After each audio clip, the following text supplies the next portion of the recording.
حدیث پاک میں آتا ہے کہ جب کوئی شخص جھوٹ بولتا ہے تو اس کے منہ سے بدبو نکلتی ہے۔ عام لوگ تو نہیں سونگھ پاتے، لیکن اللہ کے نورانی فرشتے وہ اس کو محسوس کرتے ہیں، ان کی حساسیت اس بدبو کو پا لیتی ہے،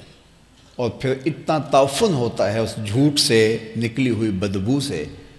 کہ فرشتے 1 میل پیچھے ہٹ جاتے ہیں، رحمت کے فرشتے۔ اور اگر جھوٹ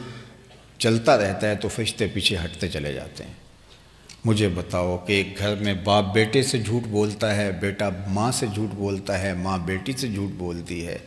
بیٹی بھائیوں سے جھوٹ بولتی ہے، بہو ساس سے، اور ساس جو ہے وہ بہوؤں سے جھوٹ بولتی ہے،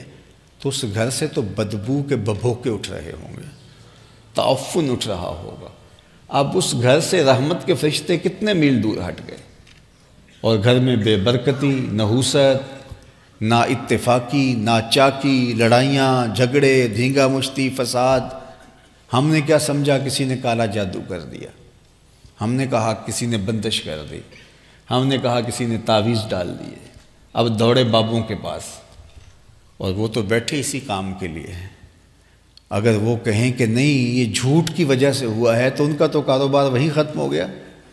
تو انہوں نے بھی تو اپنا ڈیرا چلانا ہے۔ تو انہوں نے کہا تو وقت پہ آ گیا ہے، اگر 1 دن لیٹ ہوتا تو تعویذ چل جانے تھے، تیرا کک نہیں رہنا تھا۔ اور پھر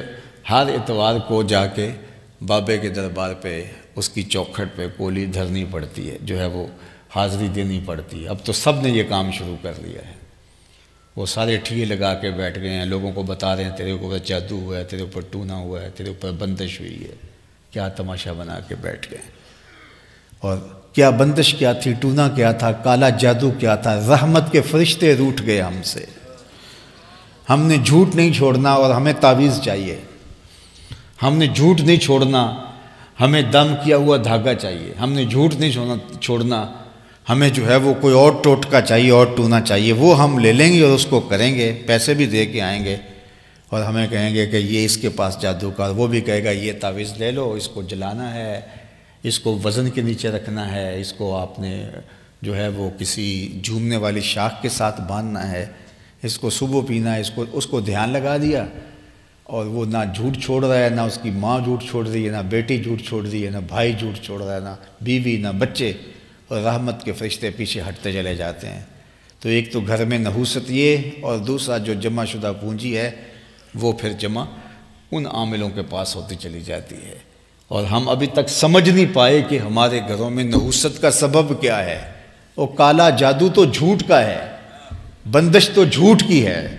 جھوٹ نے ہمارے گھر اجاڑ کے رکھ دی، ہمارے گھروں سے برکتیں اٹھا لیں۔ یہ میں اپنی جانب سے نہیں کہہ رہا، میرے اور آپ کے آقا نے کہا ہے رحمت کے فرشتے دور ہٹ جاتے ہیں۔ تو جب گھر میں رحمت کے فرشتے جو تھے وہ بھی ہٹ گئے، اور کوئی رحمتیں لے کے آنے والے بھی نہیں، اس گھر سے تعفن اور بدبو اتنی اٹھ رہی ہے، تو پھر اس گھر میں نور اور روشنی اور برکت کہاں سے آئے گی؟ وہ گھر جو ہے وہ وحشیانہ منظر پیش کرے گا، بے سکونی ہوگی، حالانکہ گھر طمانیت کا مرکز ہوتا ہے۔ گھر کے مقاصد میں سے موسمی اثرات سے بچنا،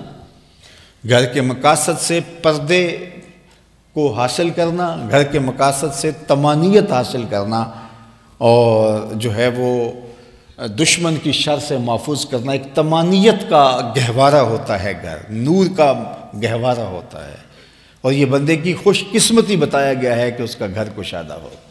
لیکن کشادہ گھروں میں بھی بے برکتی اور وحشت، اس لیے کہ وہاں سے ببھوکے بدبو کے اٹھتے ہیں، اور رحمت کے فرشتے بستر گول کر چکے ہیں، اور وہاں رحمت کے فرشتوں کا بسیرا نہیں ہے، تو پھر وہ بھوت ہی ہوں گے جن کا تم علاج کرنے نکلے ہو، اور ساری زندگی کرواتے رہو علاج، کبھی علاج نہیں ہوگا۔ علاج تمہارے پاس ہے، وہ تم کرنے کے لیے تیار نہیں ہو۔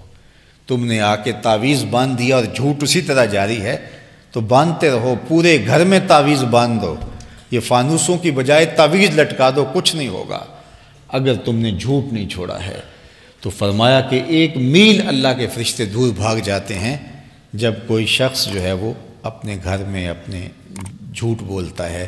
اور پھر اس طرح فرشتے ہٹتے چلے جاتے ہیں۔